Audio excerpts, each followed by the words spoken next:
Assalamualaikum warahmatullahi wabarakatuh. Pemirsa, kembali dengan saya Mila Hajar Hotimah, liputan di SJTV di konten cerita dari desa.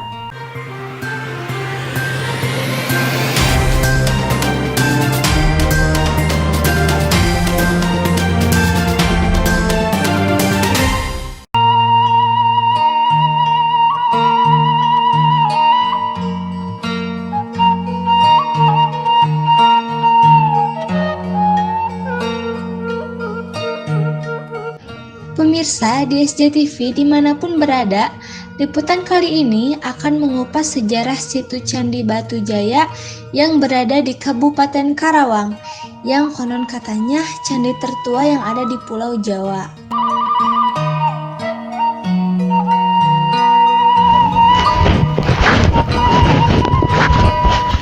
Assalamualaikum warahmatullahi wabarakatuh, pemirsa DSJTV dimanapun Anda berada. Kali ini tim DSJTV berkunjung ke situs peninggalan sejarah, yaitu berupa candi yang berlokasi di Kecamatan Batu Jaya, Kabupaten Karawang. Yang mana ternyata di sini banyak candi-candi yang berhamparan atau berbeda-beda tempat, bahkan ada juga satu museum, dan kebanyakannya di sini candi-candinya belum dipugar atau belum digali lebih dalam. Bahkan ini mungkin dulunya seperti pemukiman yang luas atau pedesaan yang luas, karena di tempat-tempat lain juga di sekitaran sini banyak candi-candi yang belum dipugar atau belum sama pihak-pihak terkait, belum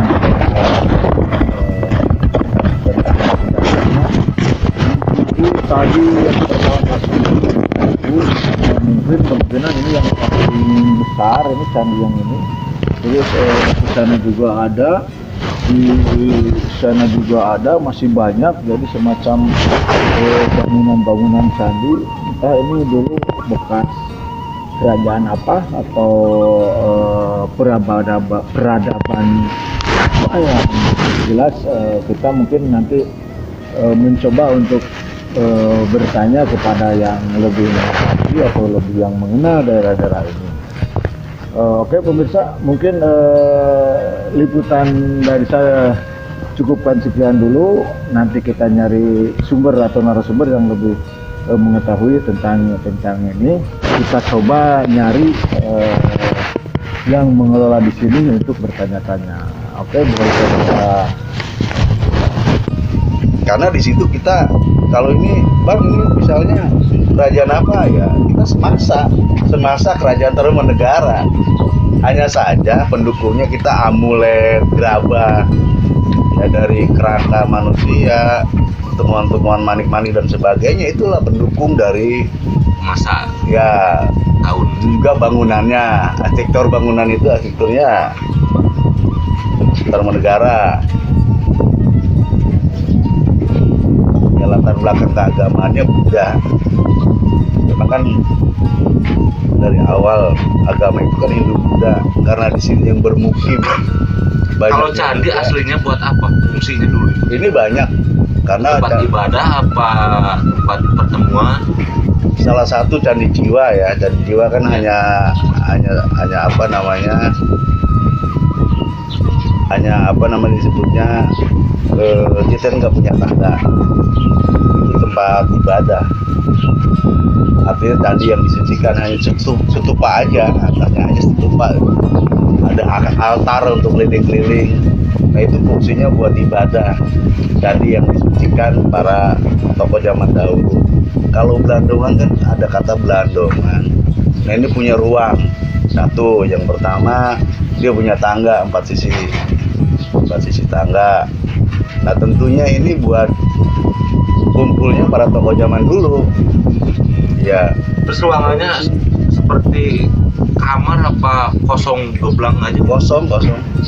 Ini kosong di kelihatan. Ini dulu di tengah ruangan itu ada tiang penyangga Ya kalau Blandongan itu pasti kan ada tiang ya kayak gini nih. Nah itu simetris ke sana. Kayak Sana aula gitu. 4, sini 4 tiang. Tiangnya gede nih kayak gini nih ada nih. Diameternya berapa ya kira-kira? Ya, setengah meter lah. Setengah meter, kalau diameter setengah meter kan tiang besar. Ya, 50 cm ya. Iya 50 cm lah. Dulu ada Blandongannya karena mungkin dulu ada faktor alam ya kebakar atau apa ya, kita temukan cuma arangnya aja. Arang-arang bekas reruntuhan ini. Itu tapak umpaknya itu kelihatan sekali bekas tiang itu. Berarti dulu ada atapnya kali ya? Ada atapnya. Nggak mungkin kalau ada tiang nggak ada atap, pasti ada. Ya, terus lagi di permukaan tangga juga ada atapnya. Itu kedalamannya masih ada Pak atau dataran mukanya udah segini? Kita udah pernah uji coba untuk penggalian sejauh mana dasarnya candi kita ini di tengah-tengah stupa ya. Kita gali sampai ke bawah, ternyata hanya susunan bata saja. Nah, terus sampai Maifel bawah ini pondasi. Setelah pondasi pasir. Jadi dari bawah Maifel 1 meter apron, 1 meter lagi badan langgan itu udah habis segitu. Cuman tingginya 7,4 lah, 7 meter 4 dari permukaan bawah. Kira-kira tertimbunnya sekitar 3 meteran gitu ya, tertimbunnya. Dia tertimbunnya 40 cm kalau nggak salah. Ya dari permukaan bata itu tanah 40 cm.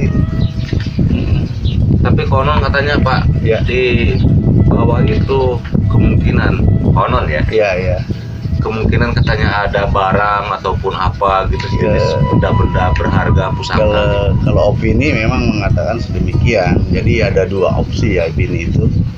Ada yang dari mitos, ada juga dari fakta gitu ya. Kalau dari fakta, hasil kita penggalian itu ya hanya kita ketemukan kerangka, ada juga emas-emas serpihan, Kerangka tulang. kerangka manusia. Kita kan Tertimbun memang apa gimana itu? itu tertimbun. Kalau di Candi Blandongan ini, di tangga ini kan ada kerangka. Itu apakah faktor yang disengaja atau tidak gitu kan? Sampai saat ini kita belum diketahui apakah orang itu meninggal pas tangga atau itu disengaja gitu sebagai tumbal dulunya. Mungkin kan seperti itu. Karena di antara tangga itu kerangka itu ada. Hanya saja kita ini kan tanahnya lembab. Kalau di pegunungan udah jadi fosil gitu kan, jadi rapuh gitu, fosil tapi rapuh gitu. Iya, karena kita lembab.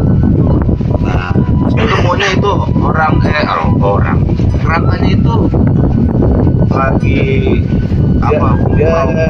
dia tetap berbujur ya. Dari segi ukuran normal. Dari ukuran normal. Ada yang 60 semeter 60, ada juga yang semeter 30 ya nggak rata. Beda apa yang di situs Lepeng beda. Yang 2 meter ada ya? Nggak ada. Ini kalau situs Lepeng itu kerangka panjangnya hampir 185 semeter 85. Nah, hasil penelitian itu bukan kerangka orang Indonesia, ya itu India. Karena memang di Candi Lepeng memang semuanya banyak kerangka dan juga makam-makam yang kita ketahui dan kita temukan hanya 9 kerangka. Ini sudah hasil penelitian. Nah itu juga kerangka tersebut kuburan memang yang disengaja. Jadi perbedaan yang disengaja sama yang tidak disengaja itu berbeda. Kalau yang disengaja ada bekal kuburnya seperti tembikar, dalamnya manik-manik.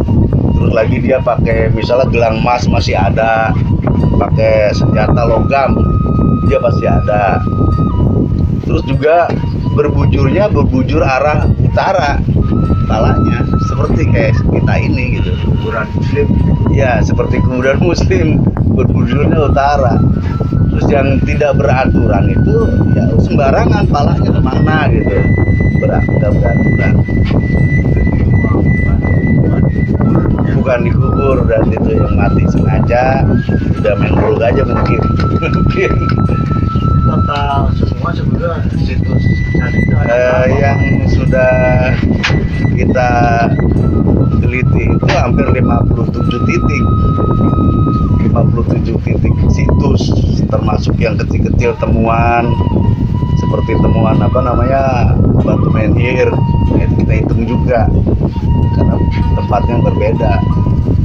Banyak kolom-kolom juga di bawah perumahan masyarakat, dan juga sampai seberang kali sini ada seberang kali ini irigasi itu ada juga.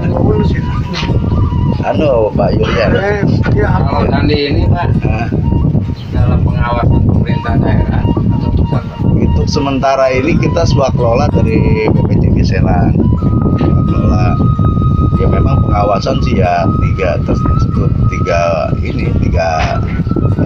dari pusat, provinsi, kabupaten. Dari kecamatan sendiri Ya perhatian. ya perhatiannya bagus lah kalau saya lihat. Beberapa tahun ini udah banyak monitoring ke lapangan gitu. Ya paling tidak kan candi ini ya harus kerja sama daerah dengan pusat kayaknya seperti itu. Kalau misalnya nggak kerja sama kayak celok ini kapan mau jadiinnya? Yang paling gede dan yang paling mewah atau di antara semacam zaman. Ya dua aja dulu ini yang dominan, candi jiwa sama Belandungan. Ya, tapi banyak yang lebih besar lagi seperti Slender yang sana tuh, itu lebih luas. Lebih luas dari ini. Lebih luas dari ini juga, bentuknya juga berbeda.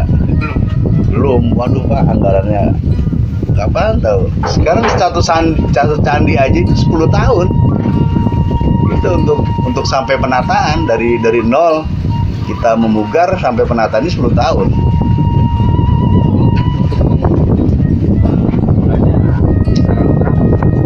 Kalau hampir 1000 lebih ya kayaknya. Bulan. Iya, 1000 lebih pengunjung. Untuk masa pandemi seperti ini Kurang jauh banget itu. Apalagi kemarin ada total lah, dilarang total untuk pengunjung masuk beberapa bulan kemarin. Oke Pak, terima kasih Pak. Siap.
Demikian liputan DSJ TV di konten cerita dari desa kali ini. Kita akan kembali di liputan desa berikutnya. Saya Mila Hajar Hotimah beserta seluruh kru kerabat yang bekerja undur pamit. Billahi taufiq wal hidayah. Wassalamualaikum warahmatullahi wabarakatuh.